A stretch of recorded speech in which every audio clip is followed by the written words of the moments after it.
do we know what's true? Is there a vote to decide? What if there's a vote to decide that gravity is no longer true, and the campaign is so good that 7 billion people vote for it? Would gravity stop working? Would the Earth's entire population just float away into space? Well, no. You see, truth is truth, and it's defined by God, the creator of the universe. The cool thing is we can learn the truth of all things by the power of the Holy Ghost. So, no, votes and popular opinion can never define ultimate truth, because it comes from God.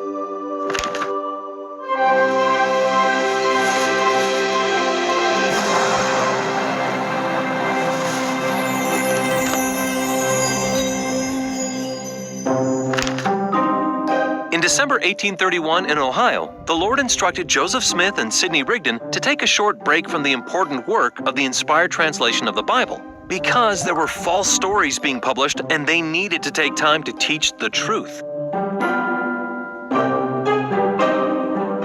If you remember, Ezra Booth and Simon's Writer are stirring up trouble and publishing lies, deceiving the people in the surrounding community. Rigdon challenges Booth and Ryder to a public debate, but both men chicken out. So, Joseph and Sidney powerfully preach the truth in surrounding cities, and their inspired efforts help a ton to set the record straight. Now, while negative press about the church still continues today, deceiving millions, the Lord has promised in section 71 that no weapon formed against the church will prosper. What a comforting promise. Sure, people still argue and fight against the church, publishing inaccurate, misleading, or horrible things on the internet and in newspapers. Satan and his armies try to assault the truth in many different ways. And while they may win some battles, they'll never win the war. Sure, these attacks can be scary, but they're really just full of hot air.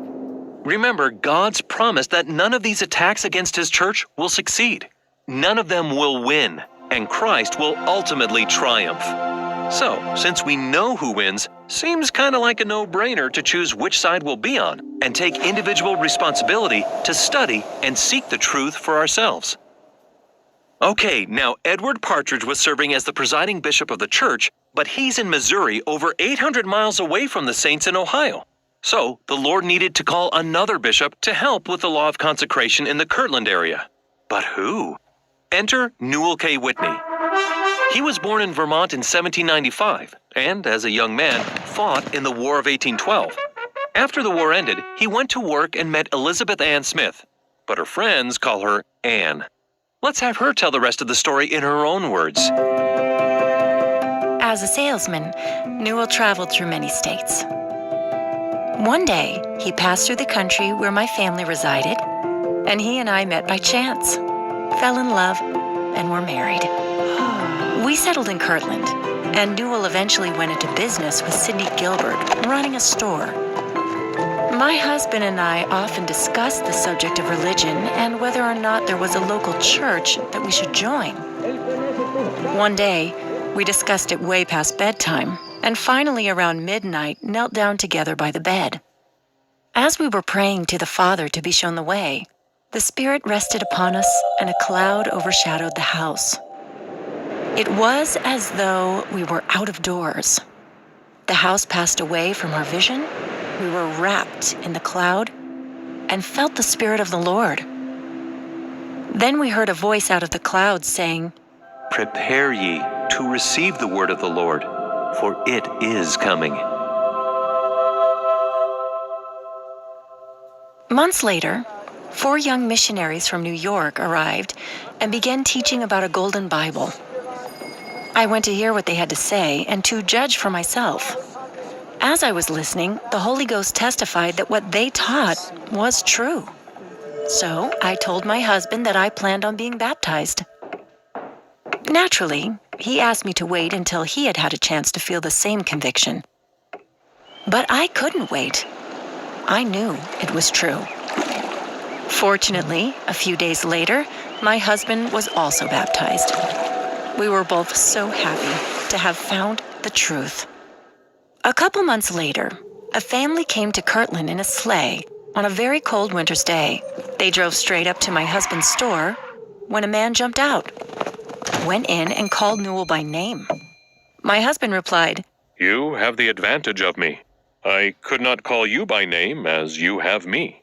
The man answered, I am Joseph the prophet. You have prayed me here. Now, what do you want of me? We later learned that Joseph had seen a vision of Newell and I pleading with the Lord for the prophet to come to Kirtland. We went outside to get Joseph's wife, Emma, who was 6 months pregnant with twins and very ill. My husband brought them directly to our own house where they stayed with us. And even though it was very crowded, we did all we could to make the Smiths comfortable. Sadly, Emma lost the twins at birth.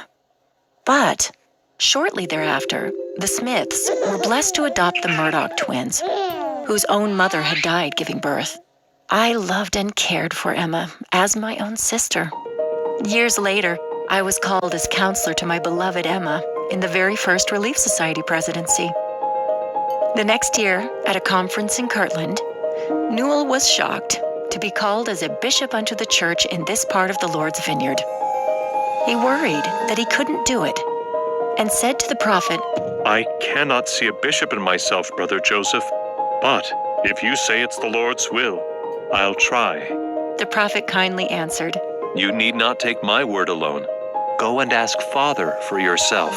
My husband sincerely prayed and heard a voice from heaven saying, Thy strength is in me.